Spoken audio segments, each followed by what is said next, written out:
जोड़ते रहो, गिनते रहो, जमाते रहो, बस। शाम को यही तो काम रहता है, रात को फूंक फूंक के रबड़ लगा के रखो, जमा जमा करके रखो। फिर कोई आएगा पीएम, फिर कोई पीएम आएगा तो 2-2 हजार के नोट पर लगाएगा, फिर निकलेंगे। इसलिए ज्यादा इकट्ठा करके मत रखना, ज्यादा इकट्ठा करके मत रखना, क्योंकि 3 साल पहले ही झटका लगा है, अभी तक वो घाव नहीं भर पाया। कई लोगों ने तो 1000 के नोटों को फांसी के फंदे पर लटका दिया, कई लोग तो उसमें चना रख के खा रहे थे, कई लोग गंगा में बहा रहे थे, हे गंगा मां तुझे दान में अर्पण, है ना। कई लोगों से माथे पर लगा रहे थे, ने क्या किया भैया, ये सब बंद हो गए 1000 के नोट। कई लोगों ने लाला के गुल्लक में डाल दिए। तो सब प्रकार से ऐसे पे लक्ष्मी का कोई भी भरोसा नहीं है। ये तो पुण्य की दासी है। किसकी दासी है? ये पुण्य की दासी है। जब तक पुण्य है तब तक ये तुम्हारे पास संपदा टिकती है, और पुण्य क्षीण हो जाता है तो इसलिए अपने भाव है तो अपनी शक्ति के अनुसार नित्य प्रति दान करना चाहिए, भगवान की भक्ति पूजा करना चाहिए। चक्रवर्ती के द्वारा वो पूजा की जाती है।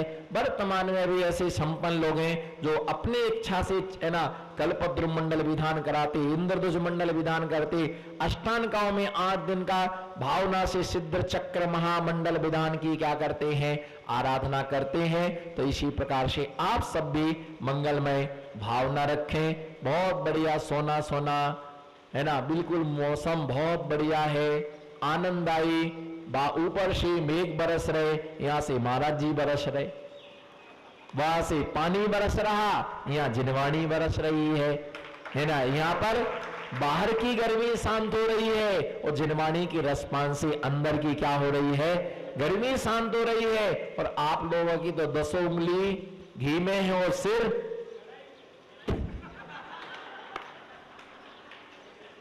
आप लोगों की पुण्य की प्रशंसा कितनी करूं कि बहुत पुण्य आप लोगों के, आपके पुण्य की बराबरी तो हु कर ही नहीं सके।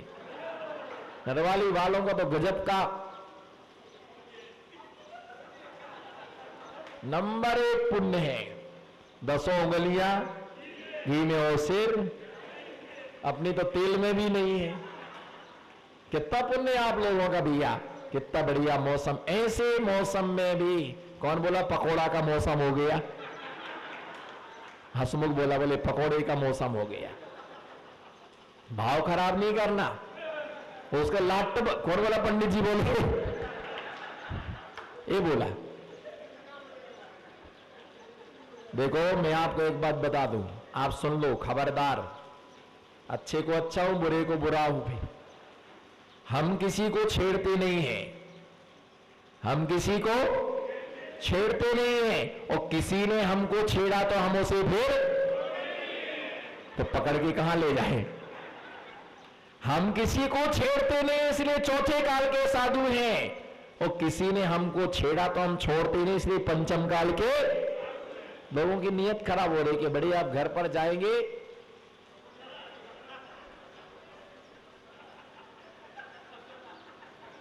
पानी आ गया मुंह में, कुल्ला करके आओ। ऐसे ही मौसम में मजा आता है भैया, कितना भी खाओ, कितना भी खाओ, कभी भी पेट भरने वाला नहीं है ऐसे ठंडे मौसम में धर्म करने का।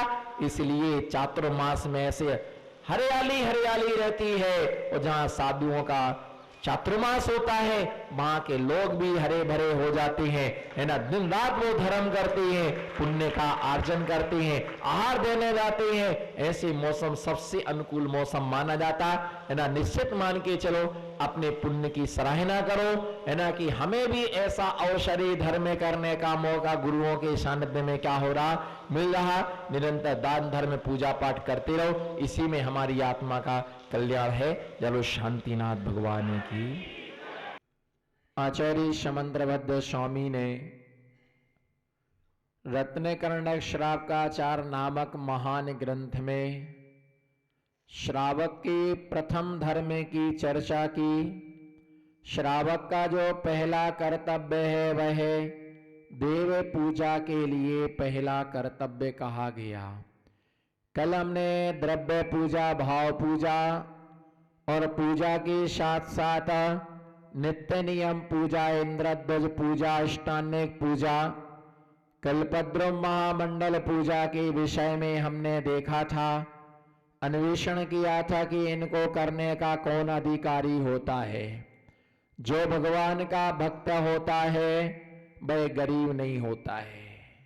बोलो, जो भगवान का भक्त होता है वो गरीब नहीं होता है, और जो गरीब होता है वो भगवान का भक्त नहीं होता है। धर्म के क्षेत्र में कभी कृपणता नहीं रखना चाहिए, धर्म के क्षेत्र में कभी गरीबी का भाव नहीं रखना चाहिए, अपना दिल हमेशा बड़ा रखना चाहिए, क्योंकि पैसा अन्याय से कमाया है तो वो अन्याय में जाएगा, और न्याय से जब पैसा कमाया जाता है तो न्याय की कमाई से ही धर्म होता है।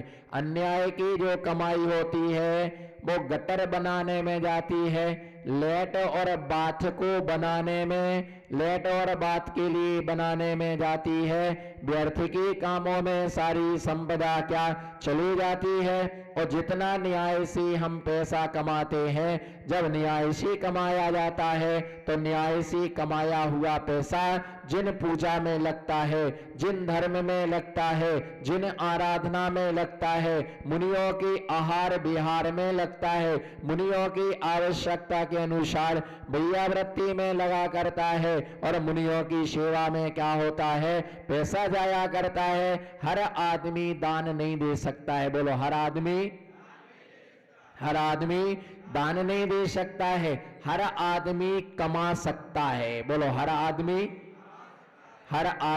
कमा सकता है, लेकिन हर आदमी दान नहीं दे सकता है। हर आदमी जमा कर सकता है। बोलो, हर आदमी जमा कर सकता है, लेकिन हर आदमी त्याग नहीं कर सकता है। हर आदमी के बस की बात नहीं है। पैसा तो अंधा भी कमा सकता है। बोलो, पैसा तो अंधा भी कमा सकता है, पैसा तो लंगड़ा भी कमा सकता है, पैसा तो लूला भी कमा सकता है, और पैसा तो बहरा भी कमा सकता है, लेकिन दान एक कोई भी नहीं कर सकता है।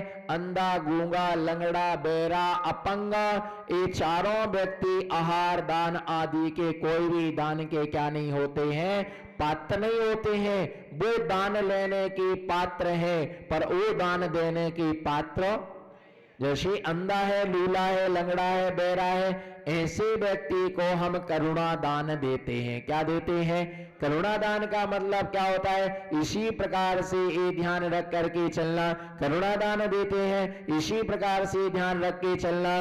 अगर कोई व्यक्ति था और वो व्यक्ति यदि मर गया है, और अगर वो नौकरी करता था, उसका परिवार यदि गरीब है, तो मालूम उसकी नौकरी क्या है, उसकी पत्नी को दे दी जाती है। उसे कहा जाता अनुकंपा नियुक्ति। क्या कहा जाता है उसके लिए?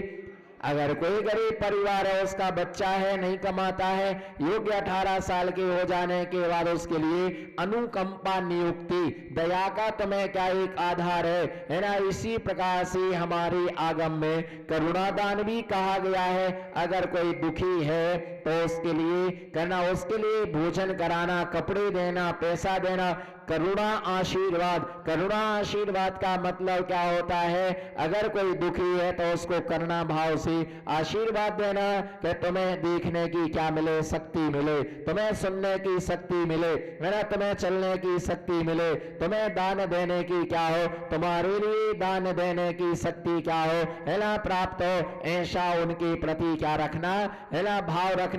लेकिन अगर कोई अंधा व्यक्ति है, बोलो, यदि कोई अंधा व्यक्ति है, और अगर वो हमसे आशीर्वाद मांगता है कि महाराज ऐसा आशीर्वाद दो कि जिससे हमारे लिए दिखने लग जाए, बोलो, यदि हमारे लिए, अगर कोई अंधा आदमी अगर वो ऐसा आशीर्वाद मांगता है कि महाराज हमें आशीर्वाद दो कि हमें दिखने लग जाए, तो मैं आशीर्वाद नहीं देता हूं। मैं आशीर्वाद नहीं देता हूं।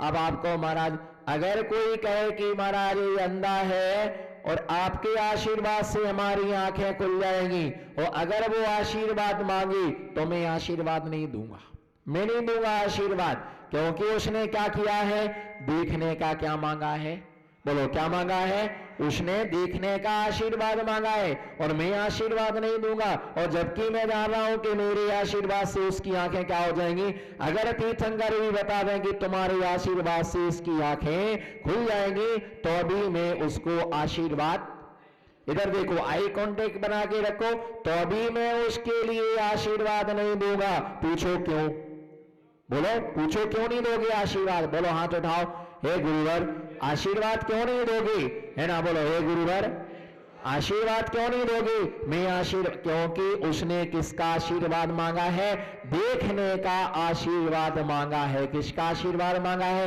हाँ, अगर वो कहे अपनी आंखों से, आंखों रूपी कलश से, है ना, आंखों रूपी कलश से आंसू रूपी जल चढ़ाए, क्या करे, है ना, मुनि के चरणों में, बोलो मुनि के चरणों में आंखों रूपी कलश से, नेत्र रूपी कलश से वह आंसू रूपी जल चढ़ाए, और आंसू रूपी जल चढ़ा करके वो हाथ जोड़ करके विनय के साथ कहे, हाथ जोड़ करके वह विनय के साथ में कहे, है ना, कि गुरुवर अगर हमारे लिए आंखें मिले, अगर हमारे लिए, बोलो अगर हमारे लिए आंखें मिले, बोलो अगर हमारे लिए आंखें मिले, तो हम भगवान के, बोलो ना, हम भगवान के दर्शन करने जाएंगे।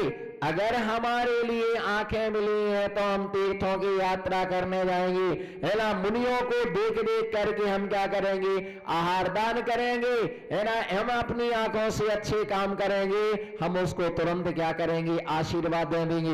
अगर कोई हाथों से अपंग है और अगर वो कहे कि महाराज जी आशीर्वाद दो, मेरे हाथ ठीक हो जाए, और मैं निरंतर रोज मुनिराजों को क्या दूंगा, अपने हाथों से आहार दान दूंगा, तो मैं उसके लिए आशीर्वाद दे दूंगा। मैं भगवान की रोज पूजा करूंगा, और मैं रोज भगवान का क्या करूंगा, बोलो मैं भगवान का रोज, जोश रो, मैं भगवान का रोज अभिषेक करूंगा, महाराज के लिए आहार दान दूंगा, है ना, तो मैं उसके लिए आशीर्वाद दे दूंगा। अगर किसी के पैर खराब है और वो कहे कि हमारे पैर खराब है, आशीर्वाद दो पैर ठीक हो जाए, मैं जान रहा मेरे आशीर्वाद से चलने लग जाएगा, बशर्ते वो अपनी आंखों का आंसू रूपी जल चढ़ा करके कहे कि हम सम्मेश शेखर जी की, बोलो पंडित साहब हम सम्मेश शेखर जी की, हम सम्मेश शेखर जी की यात्रा करेंगे, हम पावापुर की यात्रा करेंगे, उसके साथ में कहे कि हम महाराज श्री आपके साथ में, बोलो ना, हम आपके साथ में बिहार करेंगे, पैदल चलेंगे, छल कपट नहीं करेंगे, चौराहे से नमोस्तु महाराज जी अच्छा अब हम चलते हैं। ऐसे ऐसे लोगों को तो लंगड़ा ही बना के रखना चाहिए, जो ऐसा बिल्कुल पड़े रहते हैं घर में सोए रहते हैं और मुनियों के साथ विहार नहीं करते, है ना, मुनियों को आहार नहीं देते, ऐसे लोगों को तो लंगड़ा और लूला ही बनाना चाहिए, है ना, पड़े रहो, है ना, और कर्मों की क्या भोगते रहो, है ना, कर्मों की सजा के लिए, है ना, भोगते रहिए, कर्म की सजा को आप, है ना, भोगते रहो। अगर वो कहे कि अगर हमारा दिमाग सही हो जाए, अगर हमारी बुद्धि सही हो जाए, है ना, तो हम मुनियों का अच्छा सोचेंगे, ऐसे लोगों को आशीर्वाद क्या होता है ना, फलता है, ऐसे व्यक्तियों के लिए आशीर्वाद मिलता है। हाथों की सबसे बड़ी अच्छी विशेषता है कि नित्य हमें भगवान की पूजा करना, है ना, पूजन करना चाहिए, बिना पूजन के हमारे लिए भोजन नहीं करना चाहिए। और जब अच्छा होता है तो कर्म करता है, बोलो जब, बोलो पंडित साहब, जब अच्छा होता है तो कर्म करता है, बोलो ना, जब, जोर से बोलो, जब अच्छा होता है तो धर्म करता है, और जब बुरा होता है तो, जब अच्छा होता है तो कर्म करता है। एक एक शब्द बोलो, तार तार तार तार, दूध का दूध पानी का, खत्म कहानी, बोलो दूध का दूध, हंस के कस के मुस्कुरा के 1 ग्राम से लेके 1.25 कुंटल तक बाकी लोगों को डिस्काउंट है ना, बोलो, है ना, जब अब अच्छा होता है, हाथ उठाओ, जब, ऐसे नहीं, ऐसा, जब अच्छा होता है तब कर्म करता है, जब अच्छा होता है तब कर्म करता है, और जब बुरा होता है तब धर्म, जब है ना, जब बुरा होता है तब वो धर्म करता है, मरता क्या नहीं करता। बोलो, मरता क्या नहीं करता, है ना। जब पैसा होता है तो बाप को बाप कहने को तैयार, बाप को बाप कहने के लिए तैयार नहीं होता है। और जब आफत पड़ती है तो गधा को भी, बोलो ना, जब पैसा होता है तब बाप को बाप कहने के लिए राजी नहीं होता है। और जब पैसा नहीं होता है तो गधा को भी क्या कहता है, गधा के लिए बाप कहने के लिए तैयार हो जाता है। ये ध्यान रख करके चलना, कभी नगद से काम पड़ता है। बोलो ना, कभी नगद से काम पड़ता है। हाथ उठाओ, कभी नगद से काम पड़ता है, कभी उधार से। बोलो, कभी नगद से काम पड़ता है, कभी उधार से काम पड़ता है, कभी लोहार से काम पड़ता है, कभी सुनार से, कभी लोहार से काम पड़ता है, कभी सुनार से काम पड़ता है। ये मत कहो हमें किसी की जरूरत नहीं है। बोलो, ये मत कहो हमें किसी की जरूरत नहीं है। क्या मालूम कब किससे काम पड़ता है, क्या मालूम कब। कभी श्रावक को मुनि से काम पड़ता है। बोलो, कभी श्रावक को मुनि से काम पड़ता है, तो कभी मुनि को श्रावक से काम पड़ता है। कभी साधु आगे चलता है और कभी श्रावक, बोलो ना, कभी हंस के बोलो ना, कभी श्रावक आगे चलता है और कभी साधु। समय समय की बात है। बोलो, मिलती है ना, यही आनंद मिलता है। आनंद बहा नहीं, आनंद यहां पर मिलता है। मालूम शास्त्रों में उल्लेख मिलता है ना। आपको क्या खुशी होगी साधु के आने की, क्या आपको जाने का क्या होगा, दुख होगा। अरे भैया, आदिनाथ भगवान 6 महीने से आहार चर्या के लिए घूम रहे थे। 6 महीने ध्यान लगाया, 6 महीने तक विधि नहीं मिली, 1 साल से घूम रहे थे। राजा श्रेयांश के लिए सपना आया, मेरू पर्वत आ रहा, मैंने पूर्व जन्मों में आहार दिया। उन्होंने उसी विधि से पड़ गया। जब आदिनाथ भगवान पड़क गए ना चौके में, तो इतनी खुशी, बोलो ना, इतनी खुशी कि वो कलश से पाद प्रक्षालन करना भूल गए और आंखों की अश्रुधारा उनकी बह पड़ी। और उन्हीं आंसुओं से उन्होंने क्या कर दिया, पाद प्रक्षालन है ना भगवान का कर दिया। अब नैपकिन कहां से लाए, भूल गए, और अपने केसों से उनके चरणों को क्या कर दिया, है ना, पोंछ दिया। जब खुशी मिलती है गुरु द्वार पर ही क्या मिलती है, खुशी मिलती है। जब दुआ काम बंद कर देती है, जब दवा काम नहीं करती तो किसी गुरु की क्या करती है ना, दुआ काम करती है, उनका आशीर्वाद काम करता है ना। लोग कहते हैं साधु क्या देते हैं, साधु कुछ नहीं देते हैं, पर साधुओं के बिना कुछ भी मिलता भी, साधु के बिना कुछ मिलता भी नहीं है।